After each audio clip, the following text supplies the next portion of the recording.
মাতৃপল্লীতে friends premium league 2.0 যে উদ্দেশ্যকে সামনে রেখে আজকের এই ফ্রেন্ডলি ক্রিকেট ম্যাচ, এটা একটা মহৎ উদ্দেশ্য। কারণ আমরা সবাই মিলে গোটা রাজ্যের প্রত্যেকটা অংশের যুবক ভাইরা আমরা চাইছি এই রাজ্যকে নেশামুক্ত রাজ্যে পরিণত করার জন্য। এবং গত বছর আমি একটা স্লোগান দিয়েছিলাম, ছেড়ে দিয়ে নেশার হাত, চলো যাই খেলার মাঠ।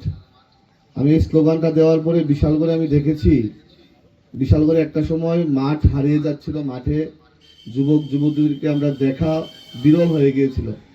তারপর থেকে আমরা বিভিন্ন স্পোর্টস ইভেন্ট যখন আমরা আয়োজন করেছি, আমরা বর্তমানে দেখছি বিশালগড়েও বিভিন্ন মাঠে এখন আমাদের যারা ইয়াং জেনারেশন আছে মাঠমুখী হচ্ছে। এবং আজকে এই ফ্রেন্ডস প্রিমিয়াম লিগ যে আমার যুব ভাইয়েরা আয়োজন করেছে, আমি প্রত্যেককে হৃদয়ের অন্তঃস্থল থেকে ধন্যবাদ ও কৃতজ্ঞতা জ্ঞাপন করছি। নেশার বিরুদ্ধে লড়াই করা শুধু বক্তব্য দিয়ে সীমাবদ্ধ রাখলে হবে না, শুধু প্রশাসনিক কর্মকাণ্ডের মধ্যে সীমাবদ্ধ রাখলে হবে না। আমাদের দায়িত্ব আছে, আমরা যুবক, আমরা আমাদের পলিটিক্যাল পোস্ট থাকতে পারে, আমাদের কোনো সাংবিধানিক পোস্ট থাকতে পারে, এর বাইরে গিয়েও আমাদের যে দায়িত্ব যুব সম্প্রদায়কে মাঠমুখী করা। এবং মাঠমুখী করতে গেলে আমরা নিজেও মাঠে যেতে হবে এবং প্রত্যেকে উৎসাহ প্রদান করতে হবে।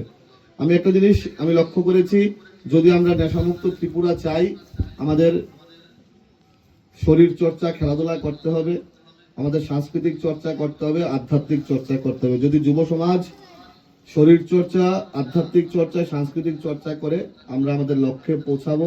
আমাদের রাজ্যের প্রাক্তন মুখ্যমন্ত্রী এবং বর্তমান মুখ্যমন্ত্রীর যেই স্বপ্ন, এই রাজ্যকে নেশামুক্ত রাজ্যে পরিণত করা, এই রাজ্যকে শ্রেষ্ঠ রাজ্যে পরিণত করা, আমরা সবাই মিলে সেই দিশায় এগোবো।